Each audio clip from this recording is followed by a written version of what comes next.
from San Francisco, California, this is the Rock and Roll Geek Show.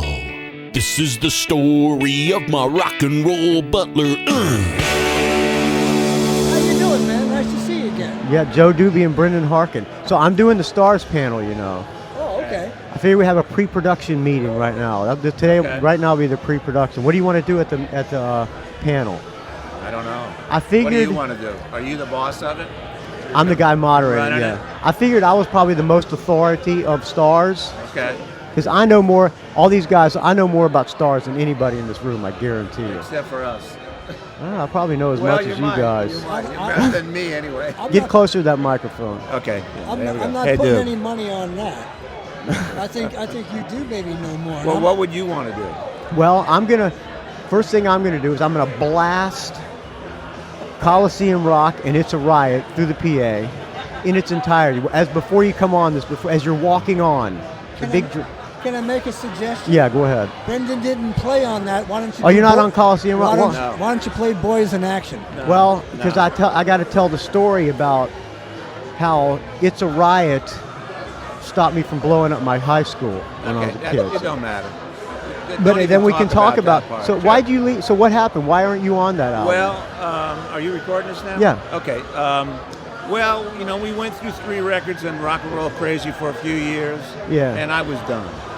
You were just tired of struggling and trying to go through the bullshit. Done. They knew I was done, and we came to a mutual agreement that it'd be better for me to go do what I wanted to do instead of what I didn't want to do anymore. So they weren't pissed off that you? No, and I wasn't either. I was glad, and they were glad, and everything was good. Because I, after we did Violation, and everybody just expected it was going to be a top 10 record. And how could we do anything better than that? And it didn't. I mean, it was good, and it did well, but it didn't make us first stringers, So then we, kind of punted and did the 3rd record ourselves. And which was Attention Shoppers, which is my favorite album. That's cool. That's Richie's least favorite album. That's my favorite. And that's a lot of people's least favorite. Because that's the one you're trying to make radio hits, I would assume. Yeah, maybe. But those songs were fucking great, man. They were good. Yeah. I would think that Don't Think or Good Ale We Seek are necessarily top 40. Right. But Good Ale and She. Yeah. Hold On to the Night. Please. Yeah. Come on, man. Any way you want it, I'll be there. Every song's great. It was good, but it still didn't make it. It didn't do as good as Violation. So, what happens is everybody starts pointing fingers at each other. The record company points its fingers at the management company that points the fingers at the band, and then the band starts pointing fingers at each other. And you know what? It was just, I was done. So that's why I was gone for Coliseum Rock. And they got Bobby Misano and they got Orville that Michael had played with years and years before. And they made a real nice record. Coliseum Rock's a real nice record. Where'd Orville come from? Where'd that guy come from? Well, Orville was playing bass with Rex. That was Michael. Oh, that's right. I saw Rex over from Ted Nugent. And Michael and Orville was also friendly with Michael down in Atlanta. With who?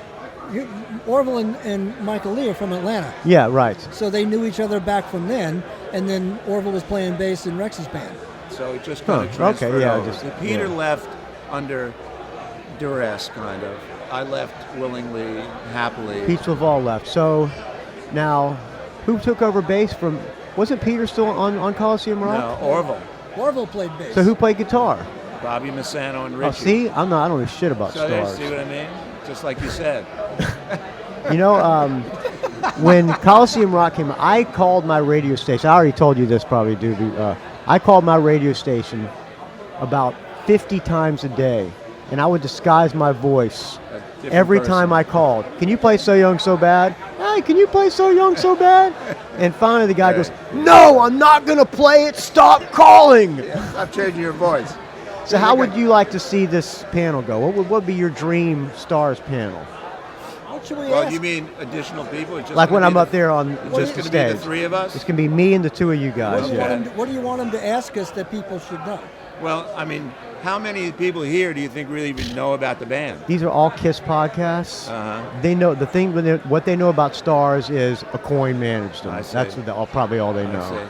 Well, I mean, we can just go through whatever comes to your head, and you know, if people pay attention, that's fine. If they don't, fuck them. You know, it's fine. I got Gene and Paul stories. If you wanted to go there, I don't care about that stuff. Yeah, but shit. Let's just, you know, ask us questions about what happened, how to go down for the first record. What did you do? You know, why did you decide to produce the third record on your own?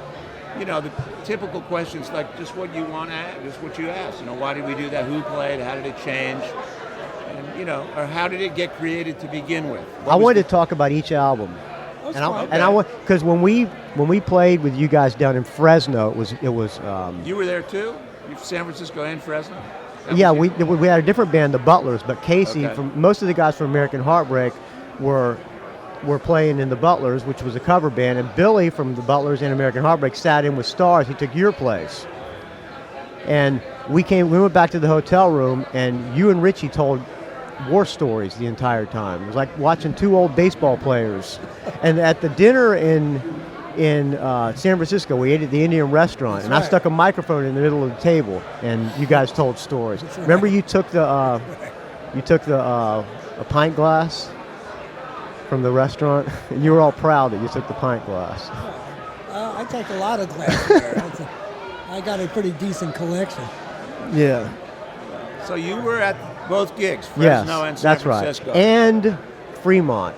You weren't there though. Why not? I wonder. But that's the same. You might have got. Right? Oh no, it was a different trip. Okay. I was in San Francisco, but they came back later on and played Fresno and Fremont.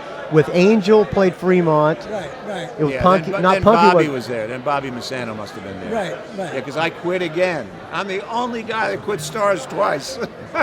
I don't think. Did Richie?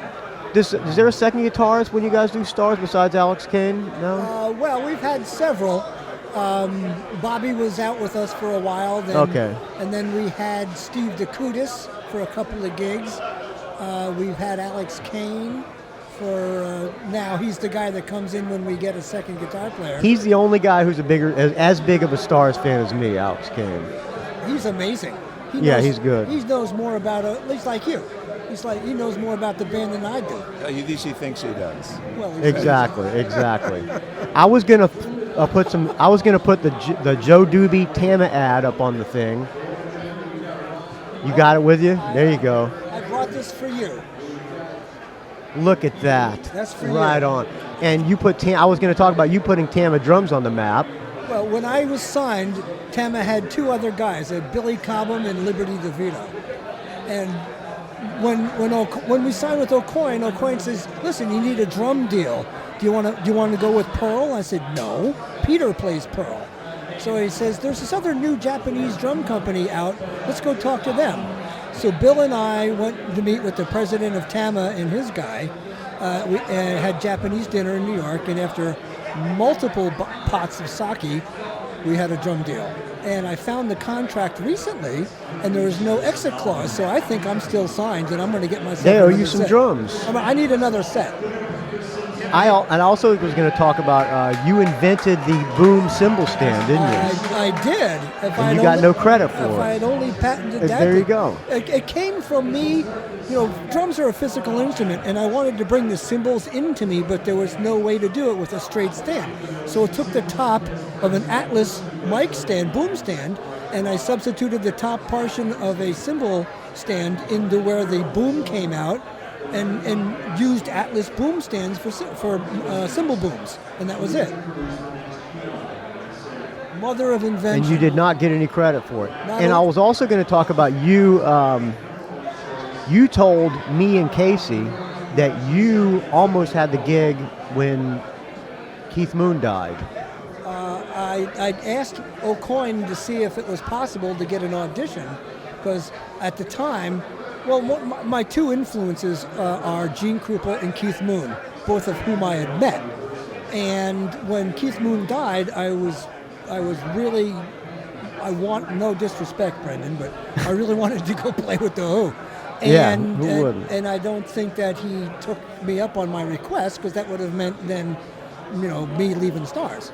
So I was. Oh, so he didn't actually put in the request for it. I don't. But think you he wanted did. the gig. I wanted the gig. I would just tell everybody you almost had the gig. I would have done. You turned it down for Starz. That's it. I absolutely could have done it. That's it. I That's the story. You could have played the songs. Oh, I knew them all like I know anything else. So on stage, we'll say they offered you a gig. They came to a Starz. Turned him down. They came to a Starz gig, and you said no because we got this great album coming out called Attention Shoppers, and it's going to go through the roof. Right. Because Bill Aucoin told me it's going to be a bullet. That sounds good. I like that that sounds better. right. Yeah, now you mention it. Yeah, I'm scratching my head. I think you're right. Yeah, well, So- we forgot that. Brendan, you live in Nashville, I live in Franklin, yep, just south of town. and Dubé, you live in Jersey.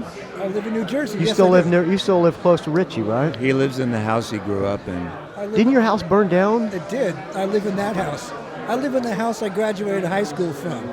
So you got the house rebuilt after it burnt It down. was 2006. It was a total loss. You have your gear in the house too, Yeah. so you had to get new drum kit and all that. No, it was in the basement. All it did was get flooded with fire water. Oh, that's all. Didn't get toasted. My gold records and stuff went into ashes, but my drums were safe. So you did. You didn't have gold records and Starz, did you? Looking Glass. Looking Glass. That's what I thought. And you, what did you weren't in Stories with Richie? No, he was in Looking Glass with me. Oh, you were in Looking Glass. That's Yeah, right. but not the original band. I with was in I was in with Swivall. He was in Looking yeah, Glass. yes, Sweevel, yeah. You say actually, Sweevel. The intellectuals say Swivall. Swivall, That's the yes. French pronunciation. Yeah, or Sweevel. And I say, is it Dubé or Du?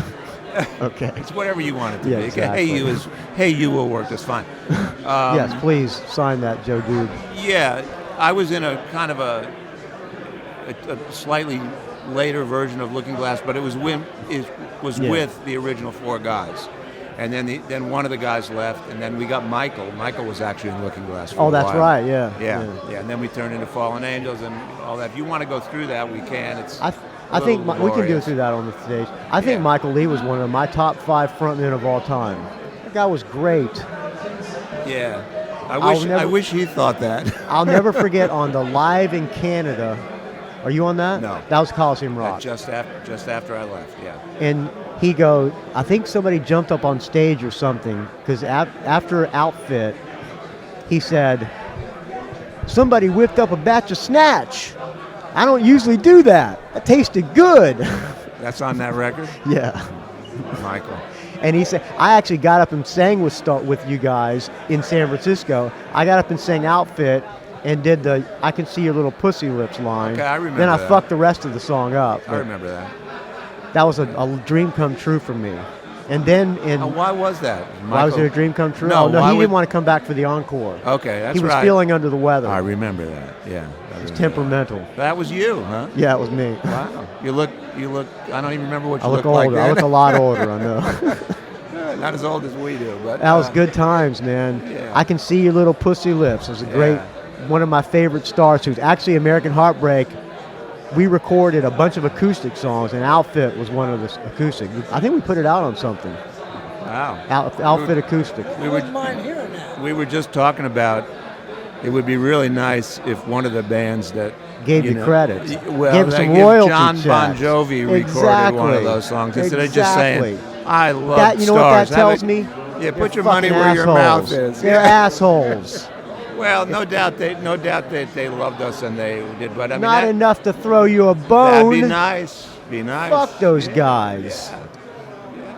So, If I was a rich Yeah, rock fuck those star, guys. I would be playing a Starz tune. Throw me a bone, will you? yeah. Exactly. Every song is a hit. Well, you know what? Also, not only would it be good just because there would be some money that would flow in, but it'd give more new life to the band that is still working and doing gigs. Exactly. You know, I mean, it would be a really big Exactly. thing. It'd be so simple and easy. You know, wouldn't Stars mean anything. were one of the most underappreciated bands of all time, as you know. I mean, you know, people- that doesn't pay the bills. Don't, Yeah. don't rub it in, will you? Yeah, people tell us that, and it's really nice to hear. It's an honor. Yeah. And we're humbled. Yeah, but it doesn't pay the bills. Doesn't pay the rent. Yeah. Well, Yeah. you know what, Michael? It was hard to appreciate it while we were doing it. You know, we did the best we could, but we we didn't, when you're in the middle of it, you don't know. You don't know what your influence is. You really don't even know how good you are. You hope you're good, and you hope people like it, and people did like it, but not enough of them to keep it going. And the songs were way better than the Kiss tunes, to be honest with you. Yeah. I mean, obviously Cherry Baby. We had Subway Tear, Hold On to the Night. She's one of the greatest songs ever written. And I know you're not on Coliseum Rock, but there's so many great tunes on So Young, So Bad that Boston stole that riff, I think. Yeah. And Richie said that you guys played a gig with Ted Nugent, and Richie was playing a riff backstage, and next thing he knows, Cat Scratch Fever comes out with that riff. That's what Richie said. Well, no, that's true. Let's leave that one right there. I'll tell you I was going to talk about that on the thing. I'll tell you how I know it's true, because Cliff Davis, his drummer, said so. Yes. And Cliff Davis was at that in Fresno when we played with you guys, because it was Mark Farner also played. That's right. And then 3 weeks later, he Well, yeah, we were showering Cliff Davis with praise about how much we loved him, and then 2 weeks later he was dead. That's too bad. Great drummer. Well, that's Great the drummer. song that Richie's talking about that Ted got the riff from his Monkey Business. Oh, really? And I mean, it's a nice story, but it's not like that riff hasn't been played a million times in a million songs. Yeah. You know what I mean? Uh-huh. But maybe Ted heard it Cliff said so. Yeah, because Ted used to stand on the side of the stage and watch us and think, well, I hope I can come off after this because these guys are kind of ripping it up, But he gave us credit, to us he did. Oh, To us Ted he did. Oh, yeah, good. when he talked to us about, man, he said, I heard you blew Seeger off the stage the other night, and so he was a cool guy. Absolutely, I like Ted. I even like his politics. Theodore. I do. Exactly. Yeah, Theodore. So when Richie plays he does Richie Randall's All Stars. You play with him too, Dubé. It's me and him. Yeah, and bass George, player and George. I love that guy, George. He's a nice guy. What about that Mike guy who's the roadie guy? Is he still hanging around? Pazuzu? Mike Isuzu. Pazuzu, yeah, he's around. Pazuzu, yeah. Pazuzu's there. What are you doing now, Brendon? I've lived down here in Nashville for 25 years, and I run a recording studio. Really? I have Okay. Wildwood Recording in town, and it's busy. I don't do any rock and roll. I do a lot of jazz. I do a lot of Christian music. Work with a lot of the session dudes and that kind of thing. You ever miss playing Starz tunes? If I could get up right now and play one with the guys that know the songs well, that would be fun for a couple songs. Yeah, I can't travel it anymore. We talk about it. I said, how are you doing it? And Dubé can do it, but he's a couple years younger than me. Still got the handlebar mustache. Yeah. Never get rid of that. Yeah. So, Lots of groupie stories, huh? There's a groupie podcast sitting behind you. They won't. Yeah, get up, turn around, and look. They do a podcast about groupies. I like looking at her from the back. That was nice. Let's see how we do it here. 4:25. All right, so you got to get ready for the big thing. I'll talk to you soon, you guys. Yeah, we got to go to Kiss Fact.